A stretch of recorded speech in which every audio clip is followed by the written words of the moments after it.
మనకాడ గెలిచినాక పార్టీ గట్టిగానాక ఏదన్నా out right ఉంటా నేను. మనది ఇంకా 3 ఏళ్ళు ఉంటది. నెక్స్ట్ కూడా ఎవనయ్యకినాము మొత్తం కుప్పి పడేస్తా నేను. ఏ ఊర్లు కొనేస్తా నేను. సమస్య ఉండదు. నెక్స్ట్ టైం మనం ఖర్చు పెట్టినట్టు వాళ్ళు ఏం పెడతారు? వాళ్ళు 100 పెడితే 200 కోట్లు పెడతా నేను. ఇప్పుడు మీరు గట్టికి కావాలా? నేను చెప్పేది నేను చెప్పేది తినేసినా నేను చెప్పేది తిను. అరే ఏమో మొండి మాటలు మాట్లాడతారు. రాజకీయం ఏం చేస్తాను ఇక మేము ఇట్లా చేస్తే? నాకు ఉన్నది రిపోర్ట్ నేను తీసుకొని చేస్తున్నా కదా. నేను చిన్న పిల్లగాని కాదు కదా. నాకు ఏడ గెలుస్తుంది ఏడ నువ్వు ఇక్కడ ఊర్లో తెలుసుకో ఒకసారి. ఊర్లోనే సర్వే రిపోర్ట్ చేస్తున్నా అంటే మొత్తం చేపిస్తున్నా. చెప్పినాక నువ్వు నమ్మకపోతే ఎట్లా?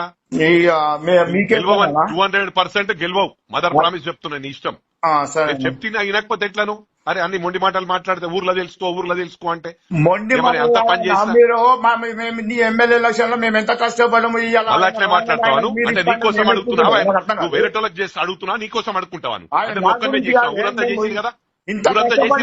మీరు ఇప్పుడు మళ్ళీ ఆయనకి ఇవ్వమంటే ఎట్లా? అవన్నీ మాట్లాడకేను. అవన్నీ మాట్లాడకు. నీ ఇష్టం. నేను చెప్పేది నువ్వు మంచిది. అమ్మా అంత రూపాపు మాటలు మాట్లాడుతున్నావా? నేను వేస్తాను అంత రూపాపు మాటలు అని మెంబరే గెలలేవు నువ్వు. మళ్ళీ పనికిరాని మాటలు మాట్లాడుతున్నావు. సీతారాం రెడ్డి గెలిచి నాన్న 2 మాటలు ఆయన కూడా గెలవాలి నెంబర్ కు. మెంబర్ గెలవాలి అన్న. ఇక ఉట్టిగా నువ్వు పరికిలారు ఆర్గ్యుమెంట్ చేయకు. నువ్వు సర్వే చేసుకోరుతున్నాను. సర్వే చేయించుకోను. సర్వే అందరు నన్ను ఏమని చెప్తారు. నువ్వు బయట వెళ్తాను. ఎవడో 2-3 కొట్టోళ్ళు చెప్తే ఇంటవాను. వాళ్ళు అన్న ఒక నిమిషం నీకు ఒక్కసారి చెప్పేదాకా ఈయన సీదా మాట్లాడినప్పుడు అర్థమయ్యేది నీది. నీ మాట్లాడే విధానం. ఏమంటున్నా ఊర్లో ఓట్లు నాకు తెలుసు. ఏమో అని నడుపుతా ఉన్నావు.